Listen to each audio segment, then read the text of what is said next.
Today we continue Bojjhangha Sutta. First, we need to recite Bojjhangha Sutta Pali.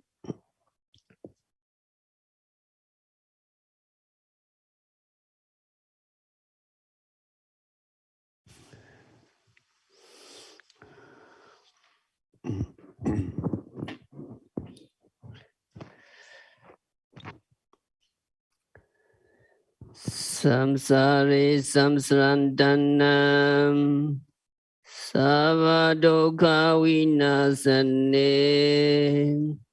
Saddadameja Bojjhangha Marasena Bamadane Bojjhangha yeji me saddam Divawa Moda Gaudamam Ajadi Majaravyade Amadane Bayangadam Ivamadi Gunu Vedam Anega Guna Singaham Ozadinja Imamandam Bojjhangha Javanamahe Bojjhangha Sati Singhatam Dhammana Vijaya Datam Viriyam Piti Pasati Bojjhangha Jatatabare Samadhu Vika Bojjhangha Sadede Sabadasinam Munina Samadekadam Bhavita Boligadam Savedandi Avenyayam Nivanaya Chabodiyam Edena Sijavejenam Suddhi Dehodu Samadam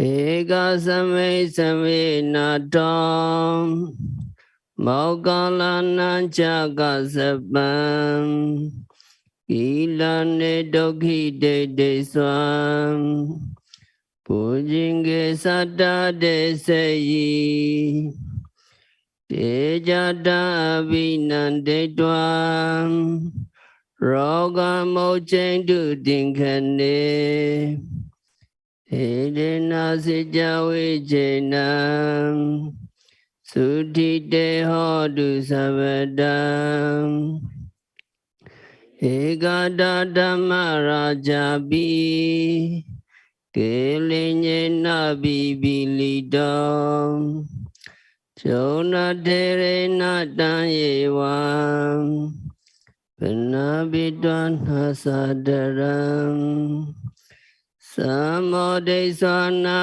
Vadam Dhammavodha Siddhanasam Edena Sijavejenam Suddhi Dehodu Savedam Paina Deja Vadam Dinana Bimahesina Megata Gilesavam Padanova Didammadam Edena Sijavejenam Suddhi Dehodu Sabedam.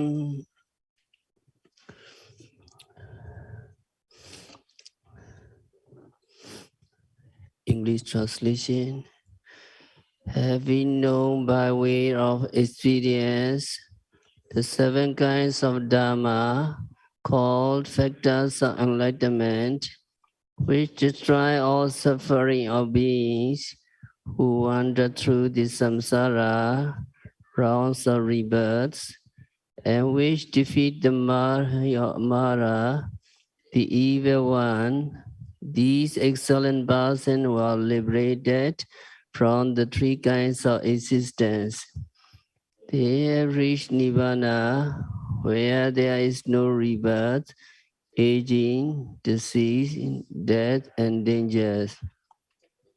O good people, let us recite this Bojjhangha Sutta, which is endowed with the aforementioned attributes, which gives not a few benefits, and which is like a medicine and mantra. These 7 factors of enlightenment, namely mindfulness, investigations of dhammas, effort or energy, says tranquility, concentration, and equanimity, which well is founded by the all-seeing sage, promote, when practiced repeatedly, penetration of the truth, cessation of suffering, knowledge of the path. By this utterance of truth, may there always be happiness for you. Once when the Lord saw Moggallana and Kassapa being unwell and suffering, he preached the 7 factors of enlightenment. They, having rejoiced at the discourse, immediately were free from the disease. By this utterance of truth, may there always be happiness to you. Once when the kings of the Dharma was oppressed by disease, he had the Venerable Chonda recite the discourse successfully, having rejected the discourse, was immediately cured of the disease. By this utterance of truth, may there always be happiness to you. The diseases of the 3 great sages that were eradicated reached a stage of never occurring again, like the mental defilements eradicated by the path. By this utterance of truth, may there always be happiness to you.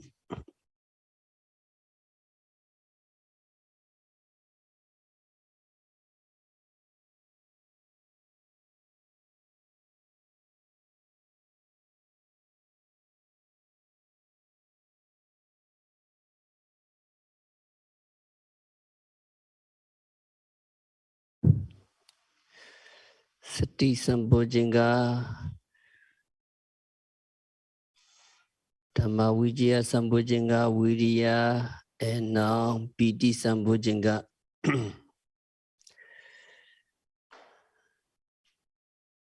The commentary mentioned the 11 supportive conditions for Piti, Bodhanosati, to recollect the qualities of the Buddha, Dhammanosati, to recollect the qualities of the Dhamma,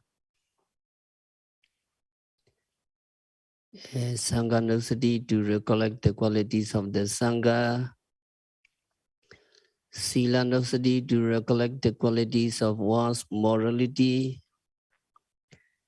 Jaganosati, to recollect the qualities of one's generosity,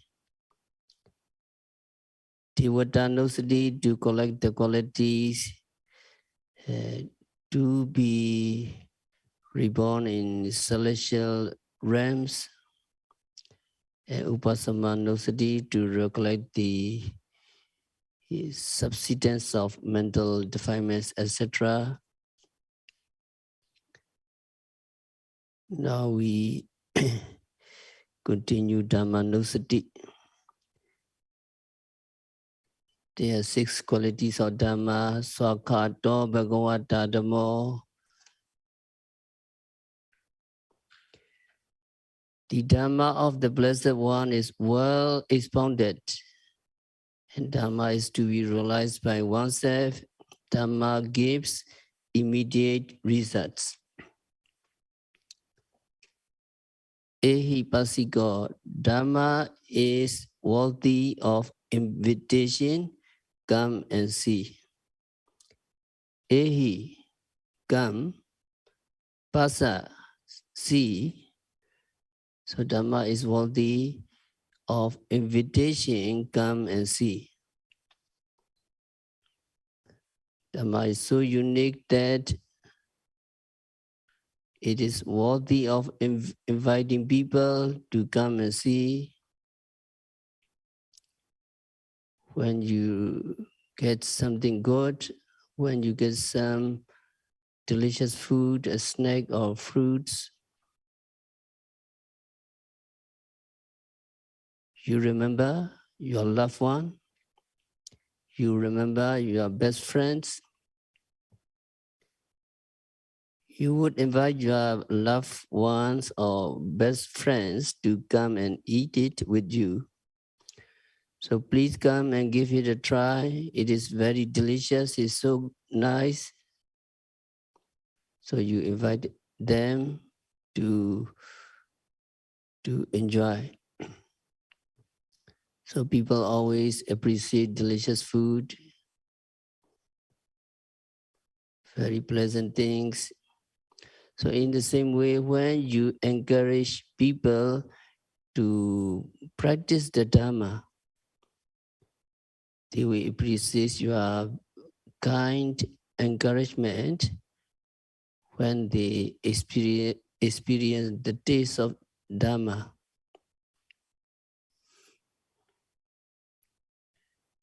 So many yogi practice in this center and they having experienced the taste of Dhamma, they come and express their gratitude to the center and to the teachers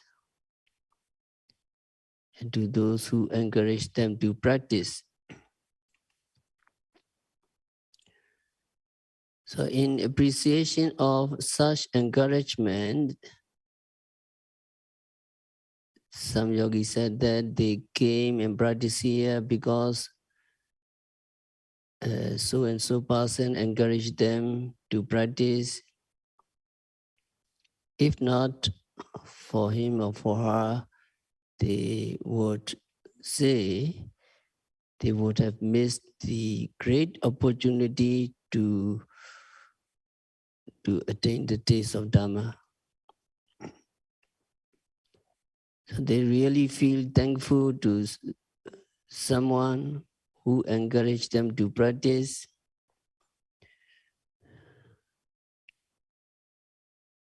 In this sense, Dhamma is said to be ehipasika, to be worthy of invitation, come and see.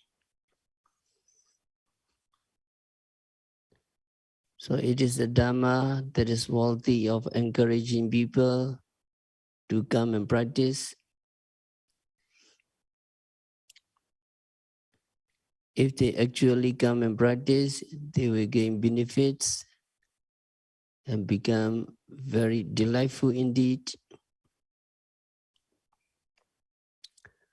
Recollecting these true qualities of Dhammas, you can feel gratified and delightful.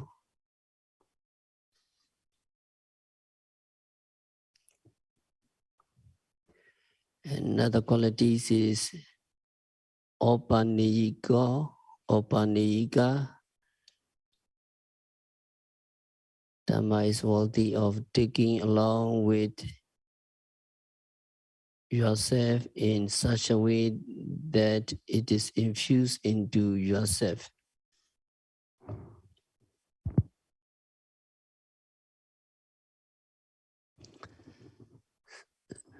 Suppose, for example, a sick person needs to take suitable medication like internal medicine, ingestion or ointment accordingly. Internal medicine or ingestion can be effective only when it is infused into our body, but not otherwise. In the same way, ointment can work only when it is infused into our skin.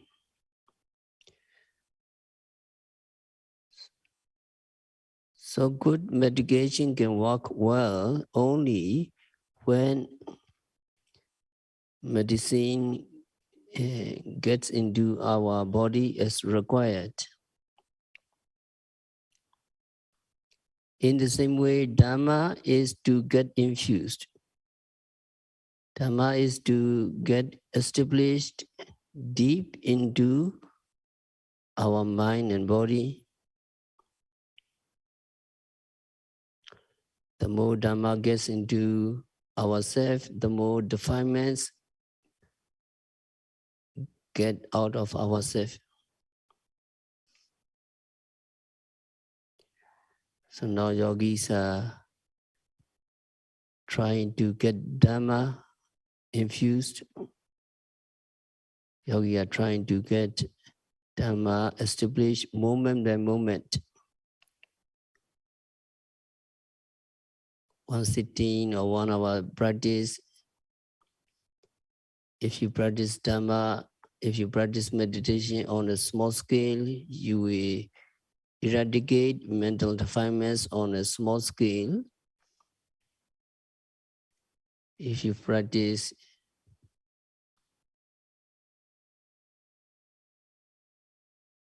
one week, 2 weeks, 3 weeks, 4 weeks,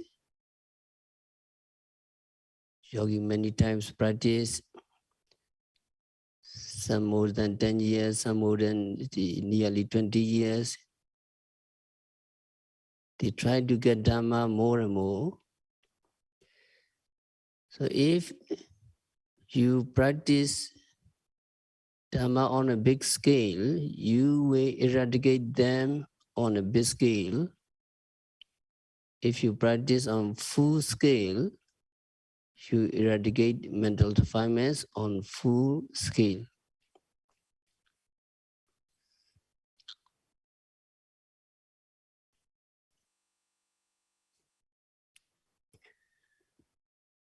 When all mental defilements are totally eradicated,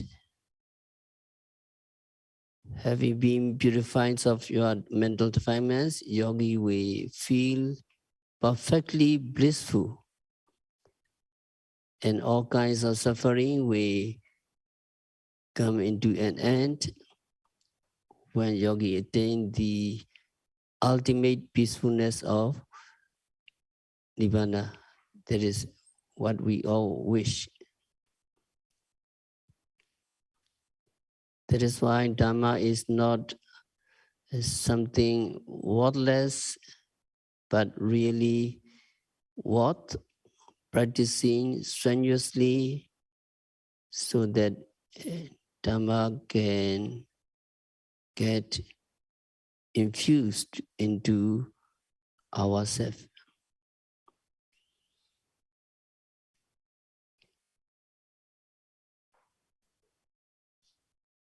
So we have to contemplate in this way, Opaneka, the Dhamma is worthy of taking along with ourselves. Now you are taking the Dhamma moment by moment, not only 1 hour, not only 1 day, not only one week, not only 2 weeks, 1 month, 2 months, 3 months, and many years. So it is really inspiring. Yogi would feel inspired and happy to practice such amazing Dhamma. So in this way, it contributes to piti and Bojjhangha, joy, enlightenment factors.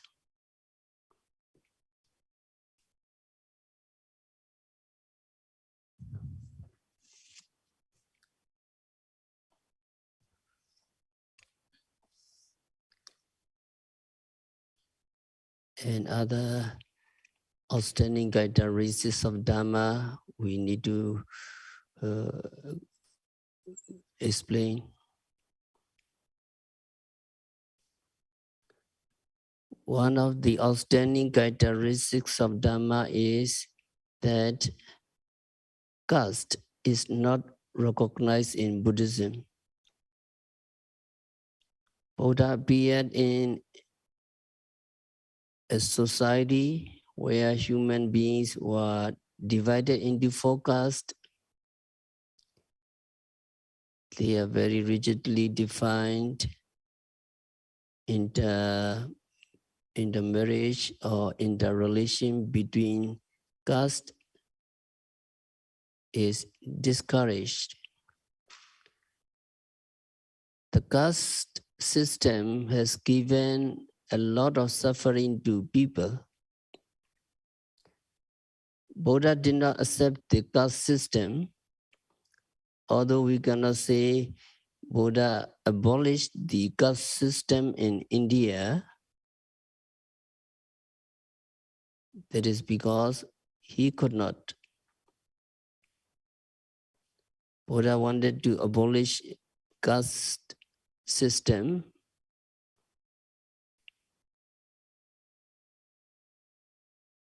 We cannot say Buddha abolished the caste system in India, but he abolished the caste system among his own disciples.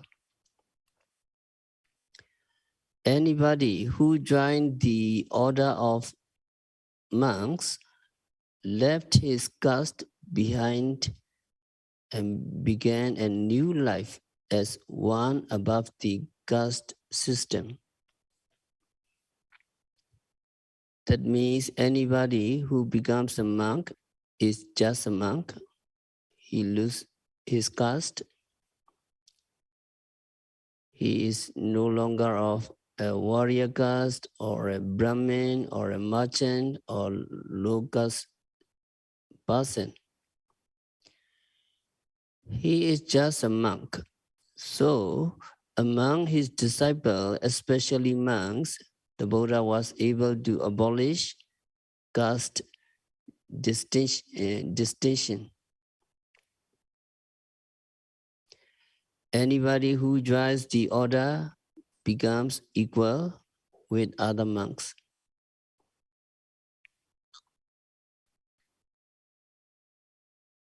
There is a story of Sakjam princess and their Baba who became monks. They wanted to ordain, they wanted to go forth, they wanted to become monks. So they went to the Buddha. Then they asked the Buddha to ordain the Baba first, to ordain them later.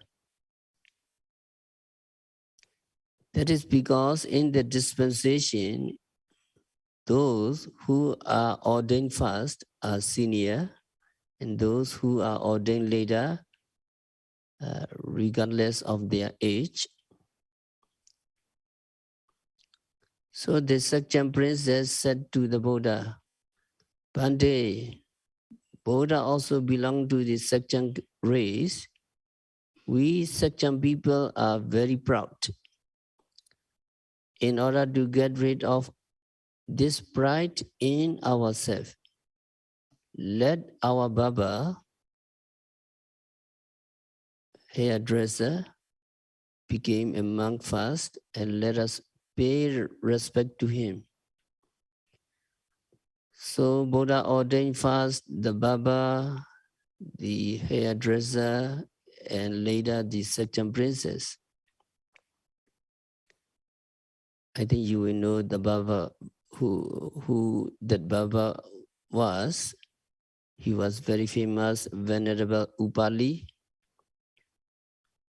who was appointed the best among those who know Vinaya discipline. And he was the one who reported all the Vinaya Pitaka to the assembly, the first Buddhist council.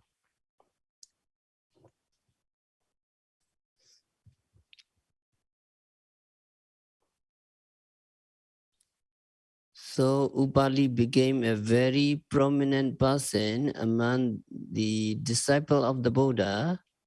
He was a Baba.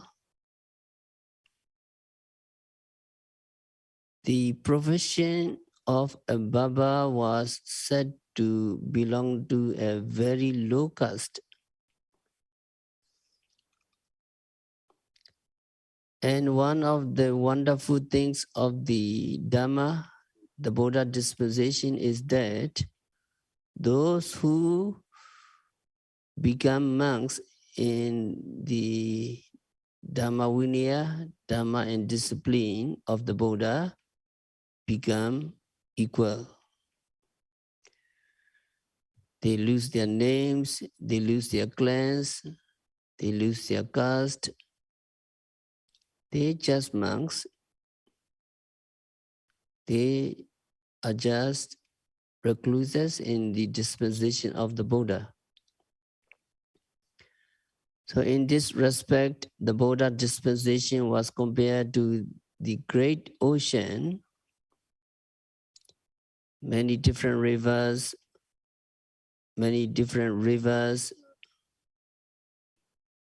flow into the great ocean.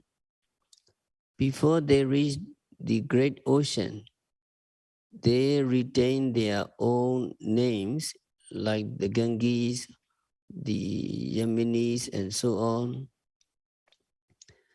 But once they reach the great ocean, they lose their names and they are just a body of water.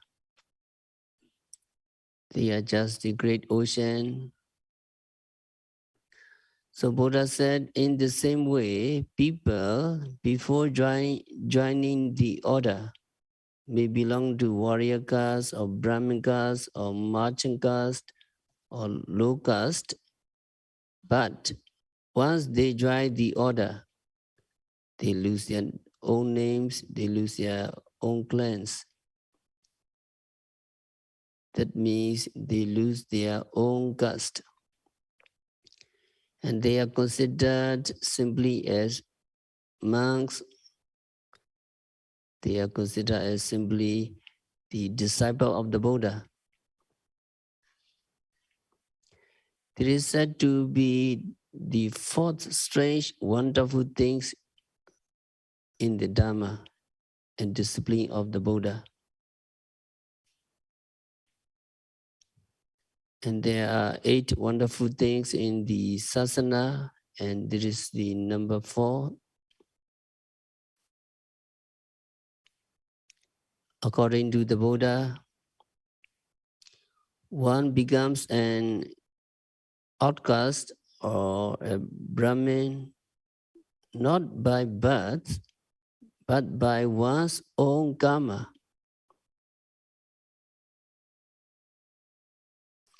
If he does wholesome karma, then he is a good. He is as good as Brahmin. And if he does akusala unwholesome, then he is an outcast, whether he was born as Brahmin or not. So, what determines a person to be low or high is not his birth, but his deeds, his karma. So in the teaching of the Buddha, these are karma. These are the important factors in determining a person to be a lowly person or a high person.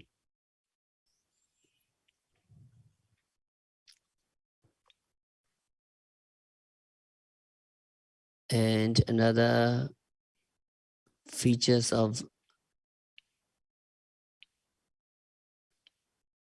the Dhamma is that women are not downtrodden, women are not suppressed, women are considered as capable of enlightenment as men are.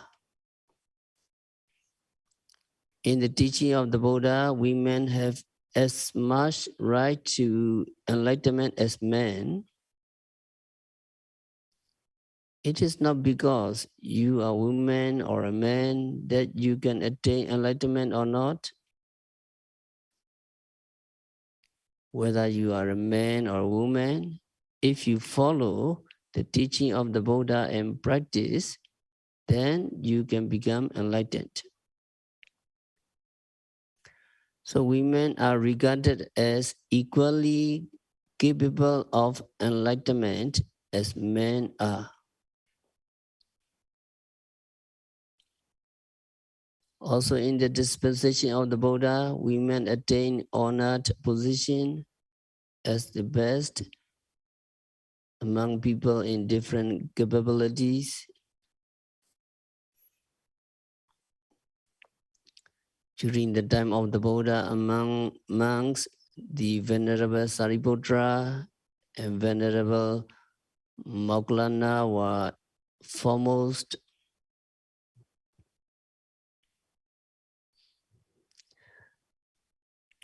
Venerable Sariputra was foremost in wisdom. Venerable Moggallana was foremost among those who possess 80 psychic power. Also among nuns, there were Khema and Upalawana, who are respectively foremost among those who possess wisdom and who possess psychic power. So women are given an honorable place in the teaching of the Buddha.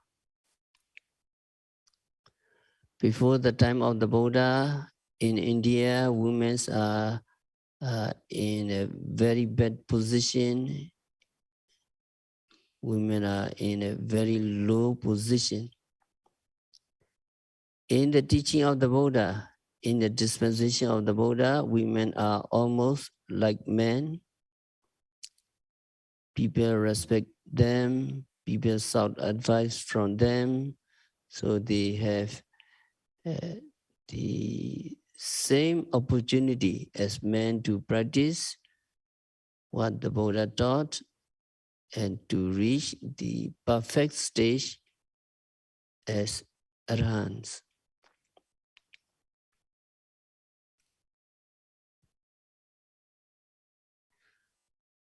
When Mahabhajapati Gautami, Buddha's foster mother, requested the Buddha to admit her and other women to the Sangha, to the order, Buddha refused 3 times. Then Venerable Ananda met Mahabhajapati Gautami. Ananda knew about the refusal of the Buddha. So Venerable Ananda pleaded to the Buddha for Mahabhajapati Gautami, Buddha's foster mother.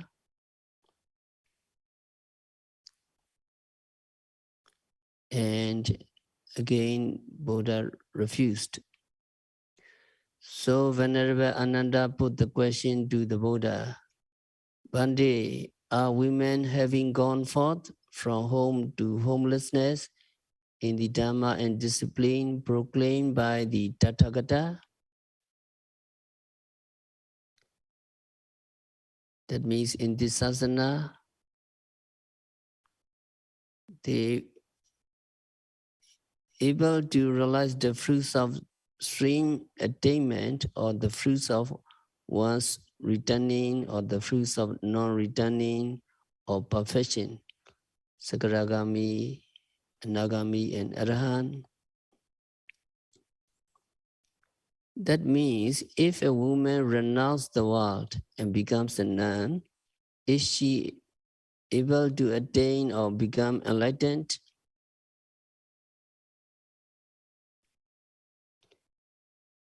Venerable Ananda asked Buddha. And then the answer the Buddha gave was, in the affirmative. Buddha said, yes. Women are capable to become enlightened as Sotapanna, Sagragami, Anagami, and Arahant. So when Buddha said that, Venerable Ananda said, why not give permission to your foster mother, Mahabhajapati Gautami? She was beneficial to you. She nursed you personally when she gave her own son to the other nurses and so on. When your mother died. So in the end, Buddha gave permission for women to enter the order.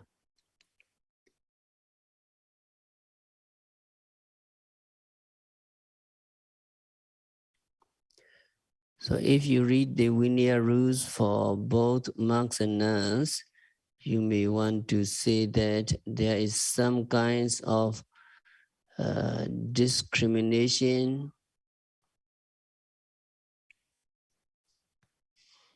We must admit there is a kinds of discrimination, but we do not want to say against women. It is discrimination for the disciple. That is because it was necessary to make some provision for their safety as well as for the purity of the dispensation and also for the growth of the dispensation. So in that case, there have to be some rules restricting women from doing something that are bad. So in that case, we may say that there is a kind of discrimination, but in the field of practice and attainment, there is no discrimination. Women are as capable as men in achieving the attainment of enlightenment. Even some women are better than men, and some men may be better than women. So with regard to the practice and with regard to attainment, there is no discrimination.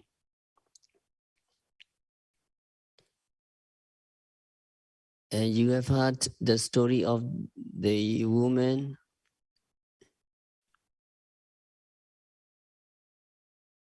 the story of Madhika Mata in Dhammapada.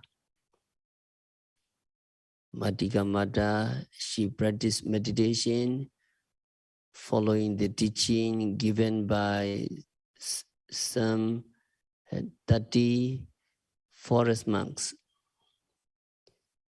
Then Madhika Mata, she became enlightened before those 30 forest monks who are practicing in the forest.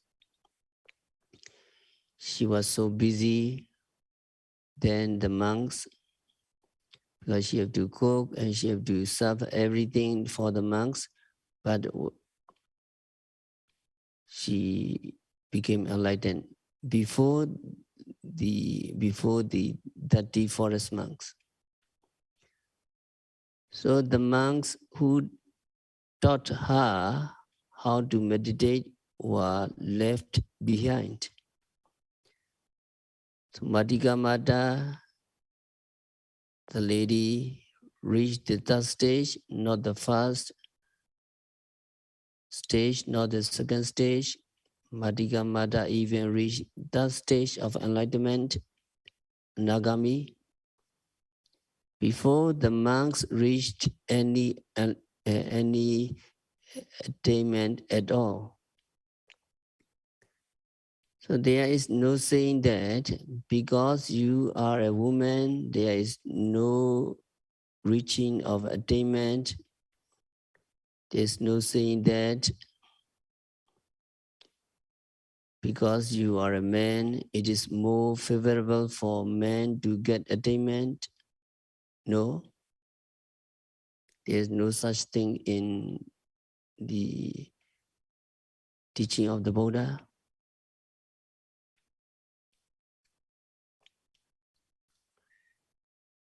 Another outstanding characteristic of Buddhism is tolerance. Tolerance in the teaching is not only for human beings, but for animals as well.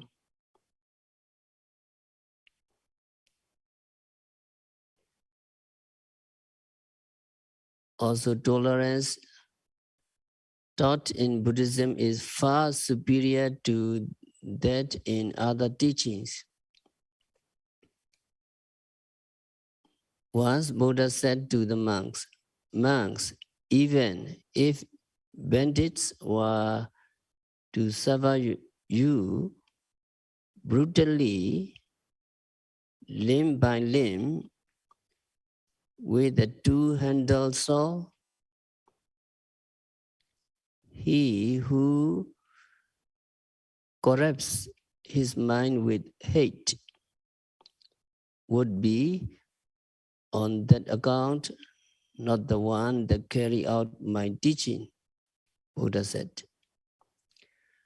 So even if enemies are cutting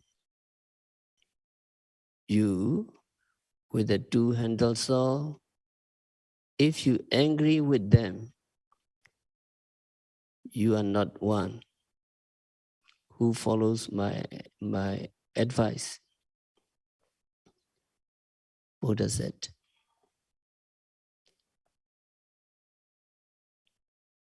So it is very difficult to follow this advice, even though enemies are cutting us. We are not to have hate towards them. So in the teaching, in the Dhamma practice, tolerance is carried to the utmost. So during the practice of meditation, also patience, tolerance, we have to follow his teaching, Kanti Paramanta Bodhideka.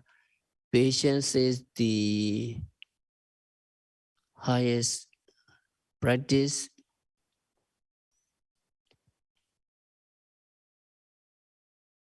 Yogi have to be patient. Yogi have to be patient with unpleasant objects, unpleasant sensation, unpleasant visible objects, unpleasant sounds. Many to be patient. And there is a saying, patience leads to Nibbana. This saying is most relevant in meditation practice. Yogis must be patient in meditation. During sitting hours, if yogi shift and change his postures too often, because he cannot be patient with the sensation of stiffness, or he cannot be patient with the heat that arises, concentration cannot develop. If concentration cannot develop, insight vipassana knowledge cannot result, and then there can be no attainment of Meghaphala and Nibbana. So that is why patience is needed in the practice of meditation.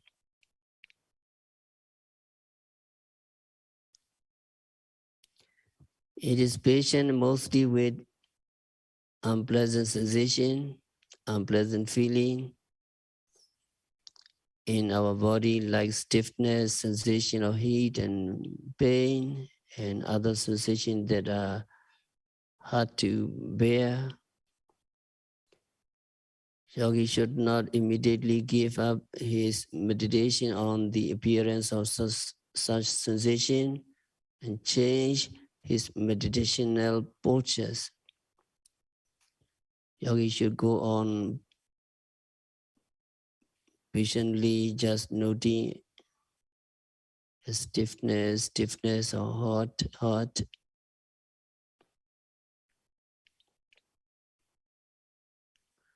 Moderate sensation of these kinds will disappear if he goes on noting them patiently.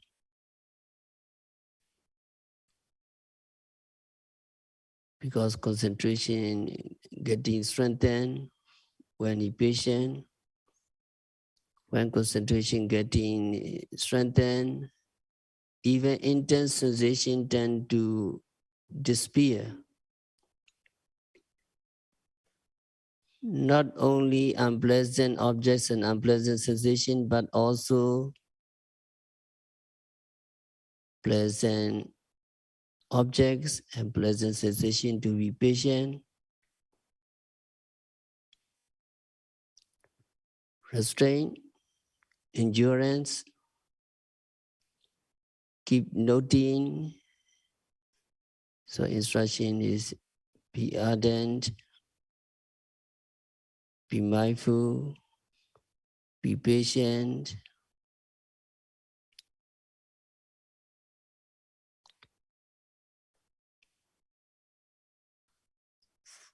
to remove lobha and dosa, abhijja and domanassa, desire and discontent. When desirable object, desirable sensation, we like it, and then desire or lobha. When undesirable objects, undesirable sensation, discontentment, dosa. So to overcome Beja and Domanassa, we need to be patient, patiently mindful, patiently uh, ardent, noting, and then restraints and endurance, and then concentration getting strengthened, and we can comprehend clearly the phenomena. We can uh, we can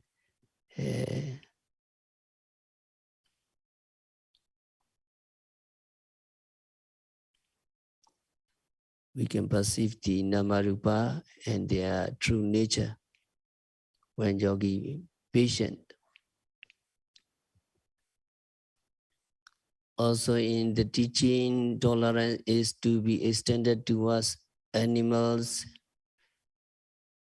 The first precept for lay people is to abstention from killing living beings, panatipada, viramani. Here it is abstention from not only killing human beings, but all living beings.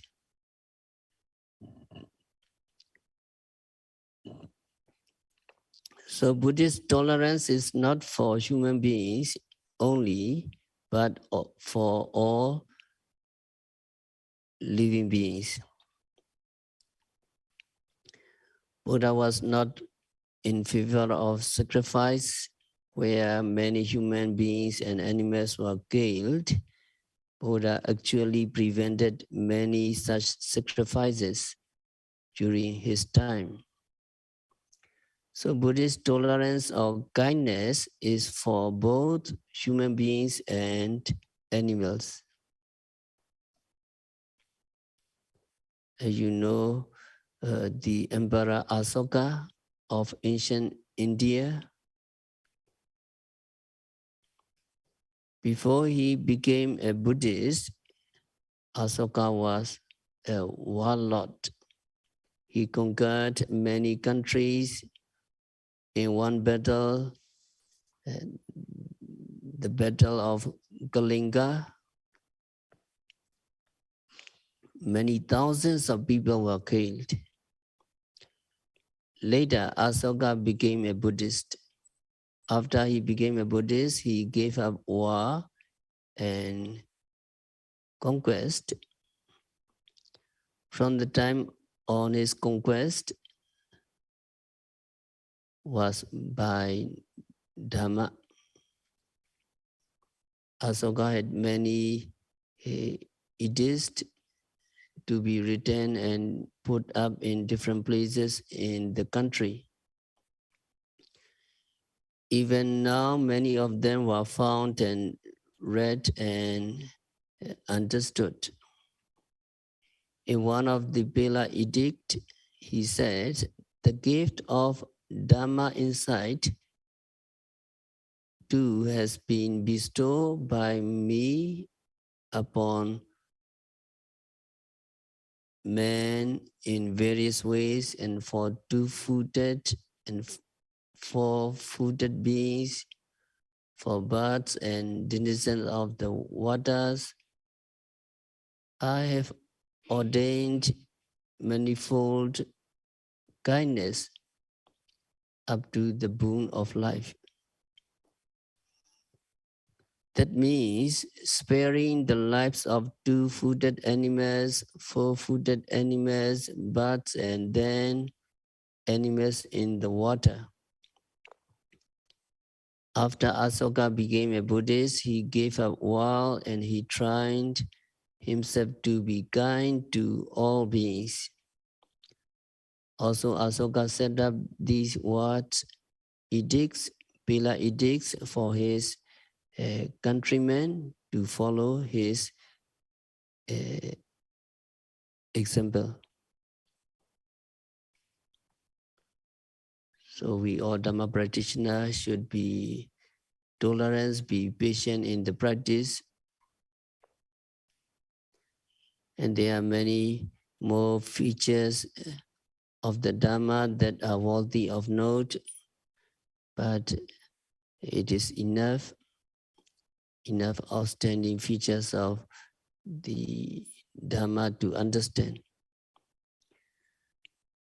So we all are lucky to be a realist, to be a Buddhist, to be the followers of the Buddha.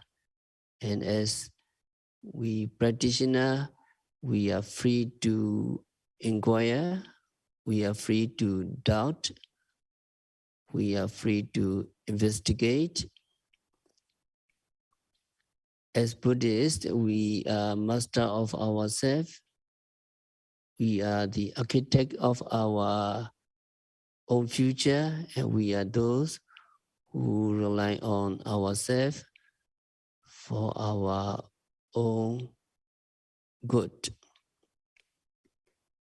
So Buddhists can become responsible and good practitioner who will contribute to the welfare of human society, as well as doing whatever we can for our own benefits,